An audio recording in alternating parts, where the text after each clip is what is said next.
Hello दोस्तों, कैसे हैं आप सब? आप सभी को पीके जीटेक में स्वागत है। आशा करते हैं कि आप सभी स्वस्थ होंगे। तो चलिए आज हम बात करने वाले हैं सुकन्या समृद्धि योजना के बारे में। आज हम जानेंगे सुकन्या समृद्धि योजना क्या है और इनसे क्या-क्या बेनिफिट होता है, किन-किन को इनका बेनिफिट मिलता है और इनका बेनिफिट लेने के लिए आपको क्या-क्या चीज़ों की ज़रूरत पड़ती है और इनका बेनिफिट आपको कहाँ-कहाँ से मिलता है, उन सभी चीज़ों पे हम बात करने वाले हैं। तो वीडियो को ज़्यादा लंबा करने की बजाय हम सीधे वीडियो पे चलते हैं।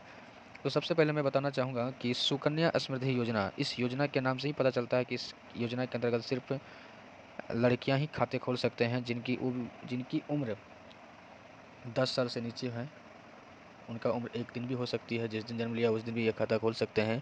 उसके बाद आप 1 साल, 2 साल, 3 साल, 4 साल, 5 साल या 10 साल किसी भी उम्र में इस खाते को खोल सकते हैं। सबसे बड़ी बात मैं बताना चाहूँगा कि इस योजना में एक परिवार से सिर्फ़ और सिर्फ़ 2 व्यक्ति का ही खाते खुलते हैं और वो दोनों बालिग का ही होना चाहिए, जिनकी उम्र 10 साल से नीचे होनी चाहिए। अगर किन्हीं के घर से 3 व्यक्ति का खाता खुलता है, 3 बच्चियों का खाता खुलता है, तो उसके लिए एक टर्म एंड कंडीशन होता है, जो पहला डिलीवरी जो महिला का होती है, उसमें अगर जुड़वा लड़की पैदा हुई है, उसके बाद फिर दूसरी डिलीवरी में लड़की ही पैदा हुई है, तो ही आप 3 बच्ची का खाता खोल सकते हैं इस योजना के अंतर्गत। ठीक है? तो अब हम बात करते हैं कि इस योजना में खाता खोलने के बाद कब तक इस योजना में आपको रुपया जमा करना है, ठीक है ना? तो ये सारे चीज़ जब हम जानेंगे तो हमें बहुत अच्छी लगेगी कि ऐसी योजनाएं सरकार हमारे लिए लाए हैं, योजनाएं हैं बैंक में जो कि हम नहीं जानते थे, लेकिन अब जाने हैं तो खोलना ज़रूरी है। तो चलिए हम एक बार फिर बताना चाहेंगे। अभिभावक अभिभावक का मतलब होता है कि आप माता पिता उनके 1 साल से लेके 10 साल तक की बालिका का खाता उनके नाम से किसी भी बैंक डाकघर में खुलवा सकते हैं। आप अपने नज़दीकी बैंक या डाकघर में सुकन्या समृद्धि योजना के से संबंधित एक फॉर्म अनिवार्य दस्तावेज के साथ भरकर जमा करना होगा। यहाँ अभिभावक के द्वारा एसएसवाई मतलब सुकन्या समृद्धि योजना के अंतर्गत न्यूनतम राशि मतलब कम से कम 250 रुपया देना होगा। जमा किए गए जो भी रुपया आप जमा करते हैं वो वार्षिक रूप से ब्याज खाते में मिलता है। उनका जो भी रुपया आप जमा करते हैं उनका वार्षिक ब्याज मिलता है आप उन्हीं के खाते में। ठीक है? खाता खोलने के पश्चात उनके माता पिता को एक पासबुक भी दिया जाएगा, जिसमें बच्ची का जन्म तिथि, पता, खाता संख्या और जमा की गई जो भी धनराशि होगा उनका उसमें लेखा जोखा हर वो चीज़ इंगित रहता है, चढ़ाया जाता है।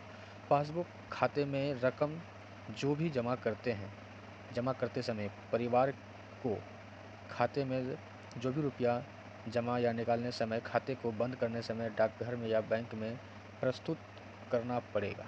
मतलब आप जो भी पासबुक आपको मिलता है जब आप खाता बंद करेंगे तो उस टाइम आपको वो पासबुक जमा भी करना पड़ता है। 10 वर्ष की आयु प्राप्त करने पर खाता धारक जो भी है, जैसे बालिका है, वो स्वयं खाता संचालित कर सकती है। मतलब अगर उनकी उम्र 10 साल पार कर जाता है तो वो स्वयं भी अपने खाते को चला सकती है। उनके बाद राशि कोई भी अन्य व्यक्ति भी उनके खाते में जमा कर सकता है। ज़रूरी नहीं है कि उनके खाते में सिर्फ़ उनके माता-पिता या फिर वो खुद से ही जमा करेंगे। उसके खाते में कोई भी जमा कर सकता है। ठीक है?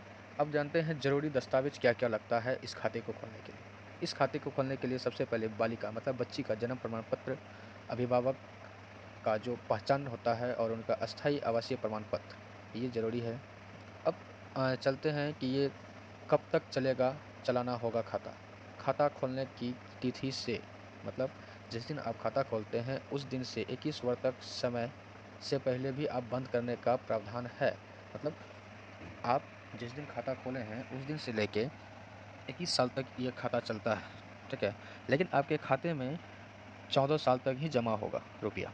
जो भी आप रुपया जमा करते हैं, आप मंथली भी कर सकते हैं, वार्षिक भी कर सकते हैं और ये कम से कम ₹250 से आप इस खाते को स्टार्ट कर सकते हैं। ज़रूरत नहीं है कि आप हर महीने 250 ही जमा करना, आप 1000 भी कर सकते हैं, 2000 भी कर सकते हैं, 4000 भी कर सकते हैं, 5000 भी कर सकते हैं। आप अपने इच्छानुसार किसी भी राशि को आप जमा कर सकते हैं।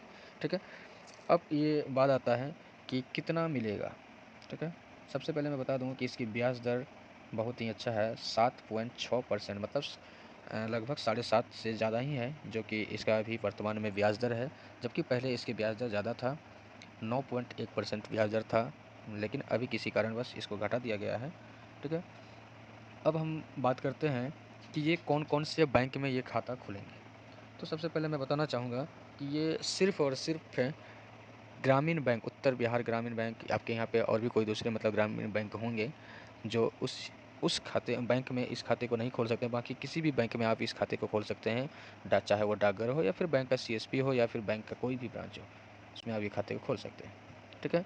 तो कुल मिला के अगर बात किया जाए, ये खाता बहुत ही लाभदायक है। ठीक है?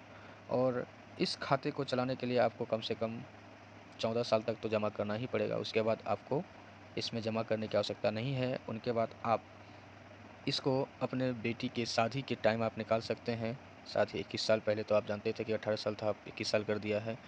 तो जैसा कि आप अगर बच्चे की पढ़ाई के लिए खर्च करना चाहते हैं तो आप आधा पेमेंट उस टाइम भी निकाल सकते हैं अपने बच्चे की पढ़ाई के लिए। हाँ, लेकिन ब्याज दर आपको कम मिलेगा। अगर आप अच्छी पढ़ाई कराना चाहते हैं तो उस टाइम आप इस तरह का योजनाएँ का भी लाभ ले सकते हैं। ठीक है? तो आशा करता हूँ कि मैं आप सभी को इसके बारे में अच्छी से जानकारी दे पाया। तो इनके आगे की जो भी वीडियो होगा वो मैं आगे अगला वीडियो में बताऊँगा। तो जैसा कि मैं बताना चाह रहा था कि इस वीडियो के माध्यम से आपको संतुष्ट करना, तो जैसे हम एक उदाहरण देते हैं, हम अपने बच्चे की अच्छी पढ़ाई या फिर अच्छी घर में शादी कराने के लिए शादी के टाइम जो भी खर्च करते हैं, उस खर्च को हम उस टाइम किसी न किसी तरीके से एडजस्ट करते हैं। चाहे वो इंटरेस्ट पे हो या किसी से पैसा लेके, रिश्तेदार से पैसा लेकर के या साहूकार से इंटरेस्ट पे ज़्यादा दर ब्याज दर पे आप रुपया लेकर किसी न किसी तरह से इंतज़ाम करके आप अपनी बेटी की शादी कराते हैं। तो उस टाइम से आपको कर्ज़ मतलब 100% होना ही होना है। तो हम जब उस टाइम अचानक से किसी भी तरह से आपको एडजस्ट करना पड़ता है, तो हम पहले से क्यों ना करें? अगर हम पहले से करते हैं तो थोड़ा-थोड़ा करके तो हम एक समय में बहुत अच्छी धनराशि प्राप्त कर सकते हैं। मतलब अगर आपका अकाउंट में सिंपल समझिए कि अगर आप ₹1000 पर महीना भी आप जमा करते हैं, तो आप साल में 12,000 और 14 साल में 1,68,000 रुपये आप जमा कर सकते हैं। और जब आपका 21 साल होगा तो उस टाइम लगभग 5 लाख के आसपास आपका रुपया हो जाता है। तो मतलब लगभग 3 गुना पहुँच ही जाता है। तो कहीं न कहीं ये योजना बहुत अच्छी है। चलिए आज के लिए इतना ही, बाकी नेक्स्ट वीडियो में देखा जाएगा। इसके कैलकुलेटर के बारे में बताएँगे कि किस तरह से इसमें ब्याज दर जुड़ता है। धन्यवाद। जय हिंद, जय भारत। अगर वीडियो पसंद आया हो तो चैनल को सब्सक्राइब कर दीजिएगा, बेल आइकन को दबा दीजिएगा। वीडियो को लाइक करना ना भूलिएगा, शेयर भी ज़रूर कर दीजिएगा। अगर उसके बावजूद भी अगर आपका कोई भी सवाल हो तो आप कमेंट करके ज़रूर बताएँगे, ताकि हम आपको नेक्स्ट वीडियो में इसकी जानकारी दे पाएँगे। चलिए बहुत-बहुत धन्यवाद। जय हिंद, जय भारत।